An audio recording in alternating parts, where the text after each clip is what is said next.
Bonjour et bienvenue dans le Journal de l'Emploi. Nous sommes au Salon de l'Agriculture. Pourquoi? Parce que l'agriculture recrute. Tous les ans, ce sont près de 50 000 personnes qui sont embauchées en CDI et près de 800 000 saisonniers. Il y a plein d'offres. Il n'y a qu'à se baisser pour les ramasser. J'en ai trouvé quelques-unes. Par exemple, en Bretagne, dans le Morbihan, on recherche en CDI à temps plein un jardinier paysagiste. En Île-de-France, en Essonne, c'est un chef d'équipe paysagiste en CDI plein temps pour gérer une équipe de 2-3 personnes qui est recherchée.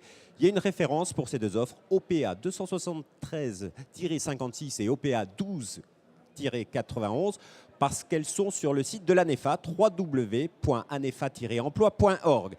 Mais ne vous inquiétez pas, il y en a plein d'autres, et notamment sur le site de la Pesita, pesita.com, comme par exemple cette offre de jardinier paysagiste.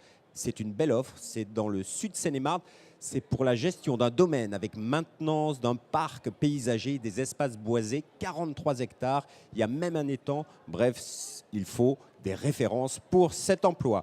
Voilà, il y a plein d'autres offres d'emploi dans ces métiers du paysage. Vous l'avez compris, c'est le thème de l'émission du jour.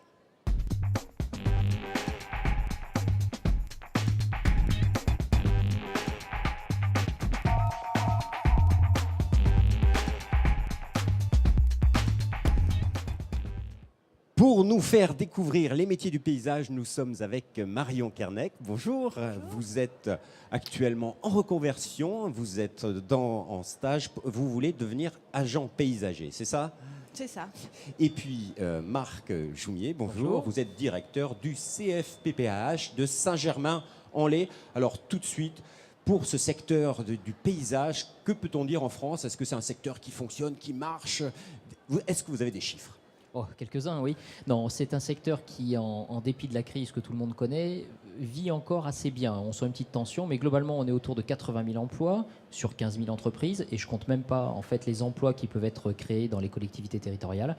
Et globalement, c'est un secteur qui recrute encore aujourd'hui. Est-ce qu'il y a un chiffre d'affaires global de cette activité? Entre 4,3 milliards et 4,5 milliards sur le territoire. C'est assez important. La taille des entreprises dans ce secteur, c'est quoi? C'est toute petite, c'est très grand, Alors il y a un petit peu de tout, mais la grosse majorité, 90% des entreprises sont des entreprises de moins de 10, donc ce qui assure, on va dire, un rapport avec le chef d'entreprise, on va dire, très très proche. Des entreprises à taille humaine. À taille humaine, avec vraiment une grosse qualité de travail et une grande variété de travail.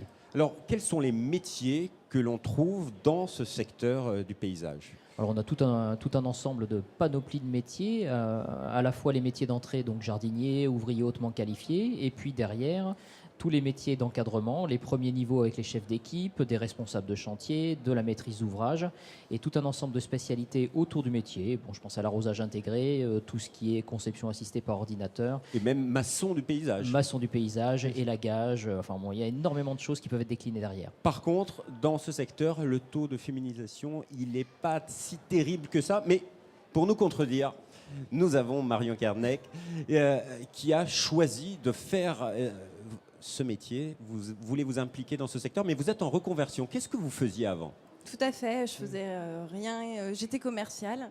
Donc voilà, ça faisait Dans quel 10 secteur ans. Le tourisme, la location de voitures, rien à voir. Alors qu'est-ce qui vous a décidé un jour de se dire, voilà, maintenant je vais travailler dans le secteur du paysage? La vie envoie des signes et voilà. Alors quels ont été ces signes? Les signes, l'envie de travailler dehors, l'envie de ne plus être enfermé dans un bureau, avoir les mains dans la terre, etc. Alors pourquoi ce métier-là, ce métier du paysage, et pas, je sais pas, agricultrice, éleveuse L'envie de rendre les villes un peu plus esthétiques, l'envie de travailler dans des zones urbaines, moi principalement, puisque je suis de la ville et j'ai envie de rester dedans et la rendre plus verte, plus... Voilà. Est-ce que vous avez senti qu'il y avait des opportunités d'emploi en Île-de-France, parce que vous habitez l'Île-de-France, et vous vous êtes dit, voilà, je vais travailler là-dedans? Oui, parce que l'Île-de-France... Votre entreprise idéale, c'est quoi? Parce que peut-être qu'il y a un employeur qui va vous embaucher et qui va voir votre témoignage et qui va vouloir... Arriver à faire rentrer le vert dans les villes, dans les cités, moi, c'est vraiment quelque chose qui me tient à cœur. Après, il faut voir avec le temps et l'expérience aussi. Est-ce que c'était facile de trouver la formation? Oui, une fois qu'on sait ce qu'on veut faire, on y va, c'est facile.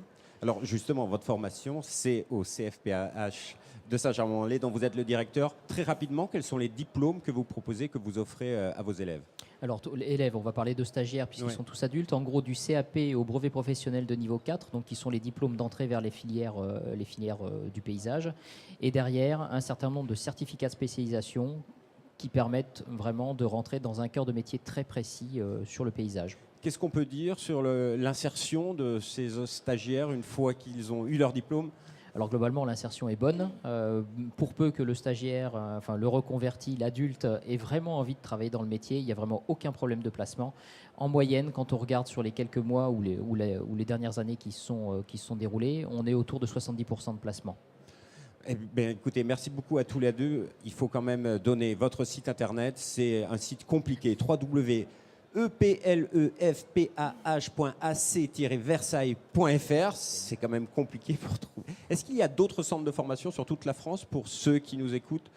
Alors, on est à peu près 600 centres sur l'ensemble de la France. Alors, tous ne font pas du paysage, mais globalement, vous en avez au moins un par département. Au moins. Un tout petit conseil pour ceux qui ont envie de faire comme vous, Marion? Un conseil? Oui. Y aller à fond. Voilà, y aller à fond. Si vous voulez plus d'informations, deux sites internet, www.anefa.org. Vous avez une rubrique dédiée sur ce secteur. Et bien sûr, pour trouver une formation, le site du ministère, www.portea.fr. À bientôt pour un autre secteur d'activité. Au revoir.